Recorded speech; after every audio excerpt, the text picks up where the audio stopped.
All right, part two.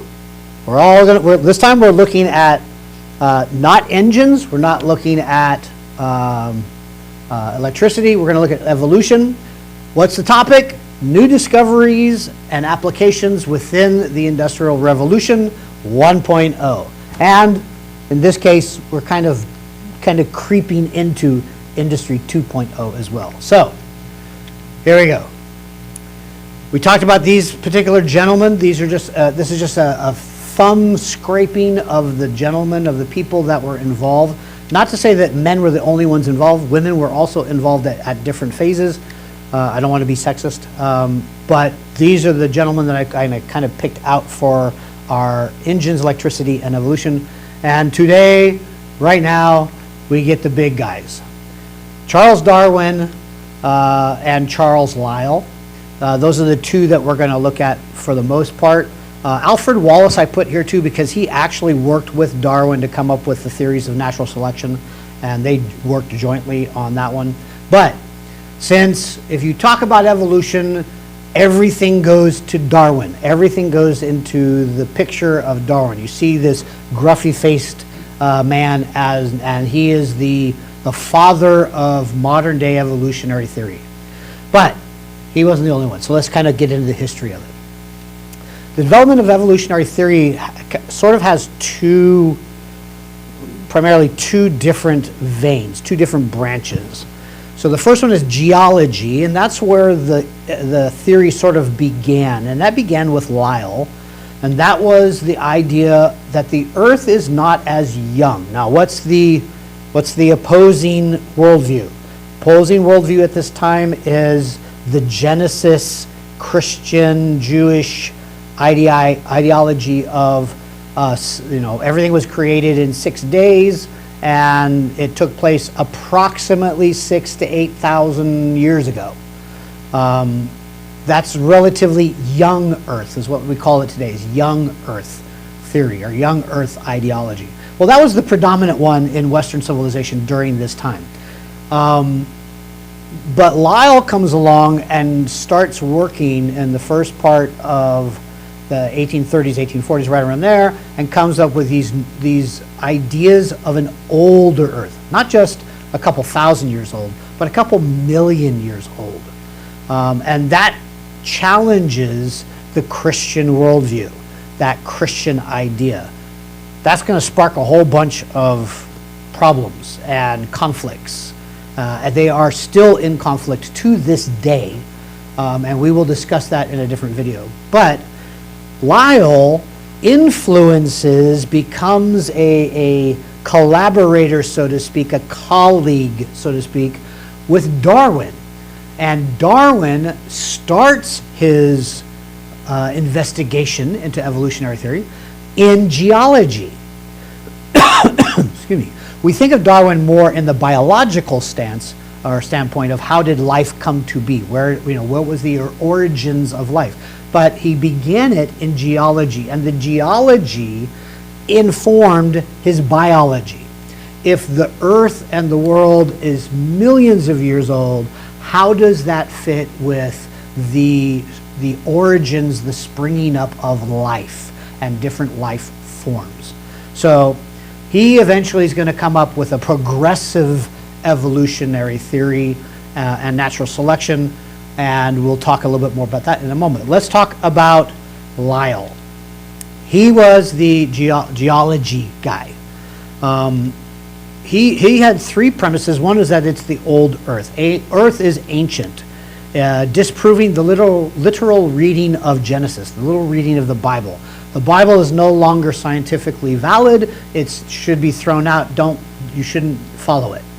Not that Lyell was an atheist. He really wasn't in that sense.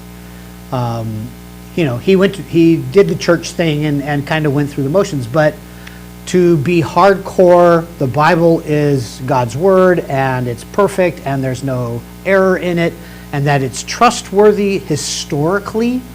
That was the part where he had to throw it out. He was a believer that science, not faith, should dictate what is reality. So although the Bible has to some people fact. It's the way it is. 6 days and God created it all. And it's only about 6,000, 7,000 years old that this happened. To some people, that's fact. But in this era, this time, Lyell says, but that's not science. Haha. We'll talk about that later too. So it's not science. He says, I should be able to go out, look at things, and I should be able to see things and calculate what's going on. And so Lyell estimated it to be several million years old. The Earth was several million years old. He believed in this is another tenet, another principle, is that of uniformitarianism.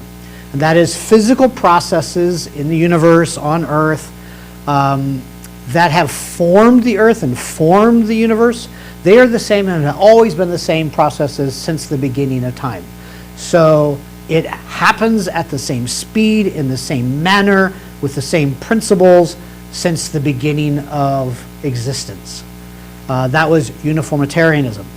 Well, naturally then, it would make sense that he has this imperceptibly slow idea of change. These processes take thousands and hundreds of thousands and millions of years to sort of develop and happen over time. They are incredibly gradual. In fact, he made a comment, he says they're so gradual, so that they're almost imperceptible, which is very interesting because the idea of almost is almost a lie. If it's imperceptible, you can't see it. And you're not going to live several million years to go, there it is, I found it. That's not going to happen. So it's his wording and the things that he said to sort of bring about his theories was very interesting. All right, so how has this estimate of the old Earth, how has the science changed over the years? Well, Lyell, 1833, says several million years old. Lord Kelvin, 1862, says, no, it's 20 to 30 million years old. Charles Wolcott in 1893 says, hold up, it's 55 million years old, or at least that. Well, between 1896 and 1905, we had the discovery of radioactivity. We had the ability, although we didn't understand isotopes at that time, we were able to sort of get the idea that we can use radioactivity to sort of date things a little bit. So it was kind of in the early stages. So everything prior to this, how did they judge age? How did they determine age? Well, in part, they did it with geology. Geology and the layering, this layer is so many years, this layer is so many years. It takes this many millions of years for particles and sediment to kind of fall and you get a layer.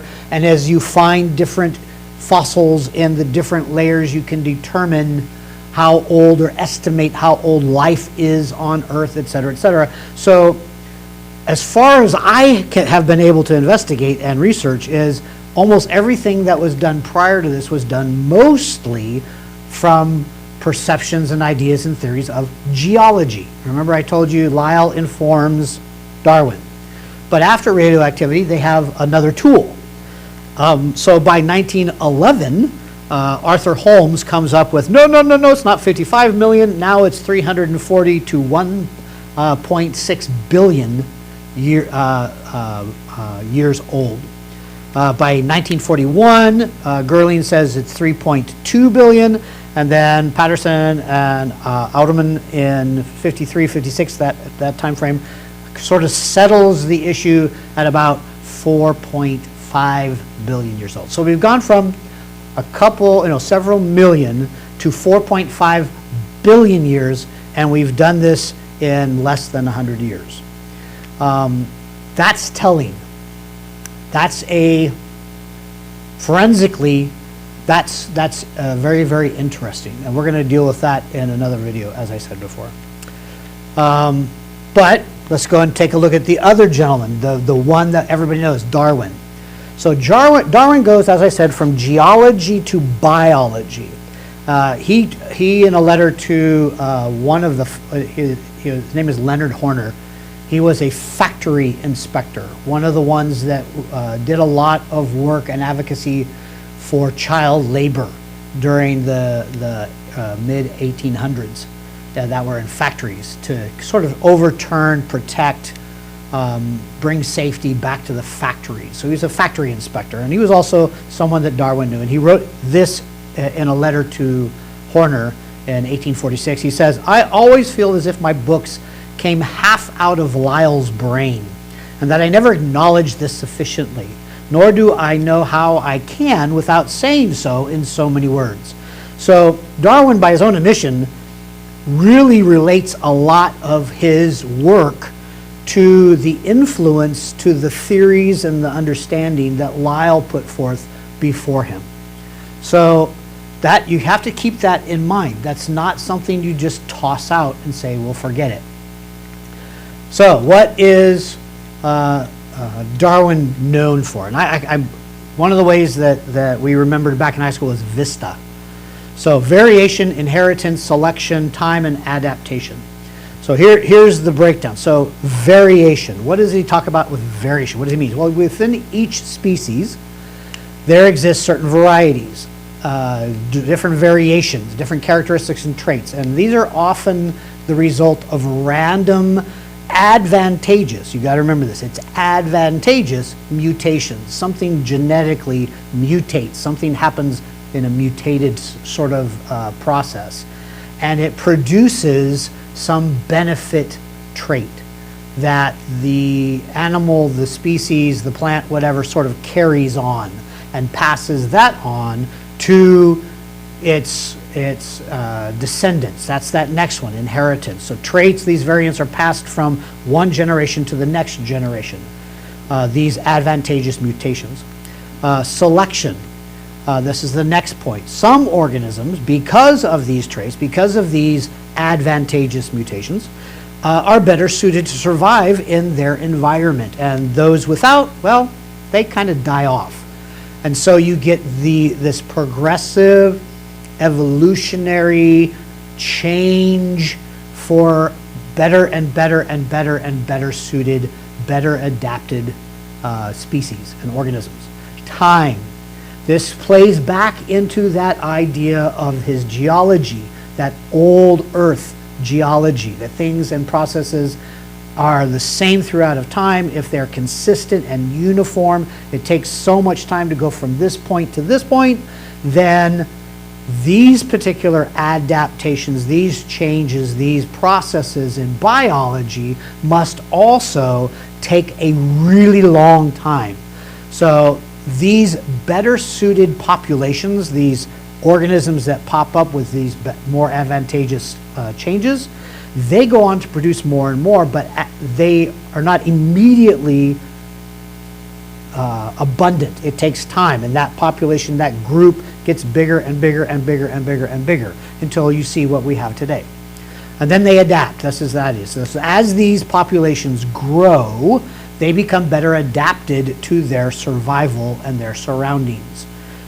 This is that sort of flavor of natural selection. This was Darwin's sort of baby. So the question is why? Why did this come about? What motivated it? What sparked the interest in it? Well, some would say it's just pure scientific interest. Interesting, Darwin had no interest in being a doctor. He had no interest in medicine, which is where his father and grandfather come from. He went to medical school and said, nah, I don't like this. He wanted to be a zoologist. He wanted to spend time in nature. His dad mocked him as being one of those people that's going to sit around all day collecting butterflies, so to speak. So that's why he sent him off to college to learn how to be a physician, go into medicine. But that didn't work out. So pure scientific interest. Was Darwin, was Lyell really motivated by the same things that Gauss was motivated by, Faraday, the idea of glory, the idea of new discovery, new knowledge? Is that what was going on? Or Was there some ulterior motive? Did something else inform these men? Something else of that time? Who else kind of helped them? Well, these were special groups back at home, back in England, back in France. They were encouraging this kind of exploration of origins, both geologically and biologically. But the question again is why? Why were these special interest groups so focused on this theory of an older age of natural selection of species? What was going on? Well, how was it being done? Well, again, funded by scientific communities, smaller scientific communities, and special interest groups. Darwin particularly used a network of very wealthy people. He himself was relatively wealthy. Most of the people that he dealt with were relatively wealthy. Faraday, born super poor, barely able to eat, he kind of rose up. That was a different sort of people group. These evolutionists were in their own class. Most of them were in relatively good social standing, had money, had financial backing from that money, and from both inside and outside the science community.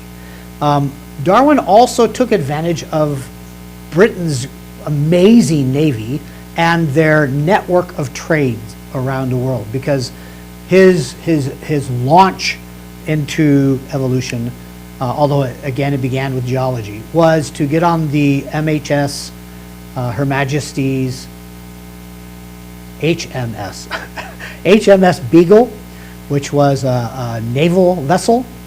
The captain was personal friends with Darwin. He was brought on board as the ship's naturalist, and they were going to do a survey of the globe, and they went all over the place. They went across the Atlantic and into Brazil, underneath the Cape, around the corner, up to the Galapagos Islands, which was what everything was like, ooh, that's the big moment. But mind you, he had already, this is over a 5-year period, this journey, across the Pacific, into the lower areas underneath the African Cape of Good Hope, all the way up the western side back to England, and bringing all of this data. Most of the data was on geology that he had found and the cultures, but he did find the idea of the biological as well, and he brought that back. And as he's coming back, his letters going back home had sort of established him as being someone of note. So he gets back, he's in a good spot, people like him, and the community likes him. But he's taken advantage of all those ports that Britain and its trade network has been able to set up. So there's his journey. Sorry about that, HMS Beagle. There's a picture of how he goes. So he starts off in England, Plymouth. He comes down to South America, around South America, comes up the west side of South America, goes across the Pacific, and comes into Sydney, and up through the Indian Ocean, around Cape of Good Hope, back to Brazil, and back up to England. So, we got to keep our premises in mind. And I want to challenge you as students of history, as historical investigators. I want to challenge you by keeping in mind, as we're looking at science and the outcomes of this revolution of science toward evolution or evolutionary theory. I want you to remember our premises. Number one, Machiavelli. Human events are produced by men, animated by the same passions, and thus they necessarily have the same results. So, ask yourself, what were Darwin's personal passions and interests that motivated him toward an evolutionary path of evolutionary studies? What did he want from life? What factors, family, upbringing, personal history, influenced his passions, developed his passions? How did the social and political viewpoints of his day influence his perceptions and studies and thoughts? That is an amazing piece, just to contemplate that for a moment. can give you so many different ideas and paths that you can research as a historical investigator. Again, looking at the situation, this cycle of choices. What situation was Darwin in, were these people in the middle of the 1800s, 1830s to 1880s? What's going on? What situation do these men, these people, find themselves in that present certain problems and opportunities? And what choices do they have as possible ways of either dealing with risks and bad things, or taking advantage of perhaps some good things that they might want? And what new situations do those decisions create? The other one, so this is where this one comes in. What was taking place in the Western world at this time that might have created problems and opportunities that would make evolutionary theory a viable solution or choice, as far as to develop it, to make it more known, to make it embraced by Western world? What was going on at that time? Anything? Anything at all? And then finally, what were the outcomes of Darwinian thinking? How did the world react or apply them over time, then and up to today? How does that happen? Well, let me just give you one. This particular gentleman is by the name of Francis Galton. He is the father of eugenics. He was Darwin's cousin. So his way of taking evolutionary theory was to assist the evolutionary process to improve human stock. Now, what do I mean by that? Well, stock is like the gene pool to make humanity, or the human population, stronger, smarter, less susceptible to disease and infirmities, to make it supreme and superior and its best. Does that sound like anything? This is in the 1800s. We're not talking Nazi Germany. We're talking 1800s. Here's what Galton wrote in his book that was published in 1883. He says, "We greatly want a brief word to express the science of improving stock, which is by no means confined to questions of judicious mating, but which, especially in the case of man, takes cognizance of all influences that tend to, however remote a degree, to give to the more suitable races and strains of blood a better chance of prevailing speedily over the less suitable than they otherwise would have had. The word eugenics would sufficiently express the idea." That should terrify you. We want to figure out a way to play with human stock, to play with these variants, these mutations, so that we can somehow help the evolutionary process, instead of taking hundreds and thousands and millions of years to elevate, to lift up mankind to a higher state, a higher intelligence, a higher being.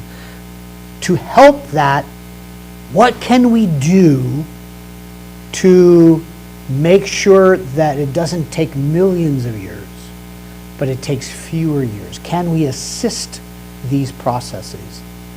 Not only that, but can we preserve those selective populations, those groups that have that special extra something that makes them better equipped, better adapted to their environment? Is there any way that we can isolate and protect them so they don't become polluted by less advantageous stock? People, if this doesn't scare you, if this doesn't make you just cringe, you're in for a huge, huge awakening. Just so that you know, I don't pull this out of the air. This is not just opinion. I listed several of these here. I know it's not in a works cited or references format for MLA or APA, I didn't have a whole lot of time for that over my break. So I just listed the links here. I will post the PowerPoint slides in class so that you can just open it up, click on it, and you can go investigate some of these yourself. There are many, many, many, many more. This is maybe like a third of what I researched, but those are some possibilities for you. Next up is now, how did all this get applied? What were the outcomes? I talked a little bit about the evolutionary outcomes and the consequences of it. I'm not going to go at this time in depth into all of the possible little offshoots that sprung up as a result of Darwinian thinking. That will be in a future video called Origins and Descendants of Evolution, a critical investigation into the theory and its makers. That's coming later. You can look for that separately. But I do want to look at what are some of the outcomes of electricity and those types of things, and also steam engine and what happens there. So that's our next and final video for this week. So be back soon.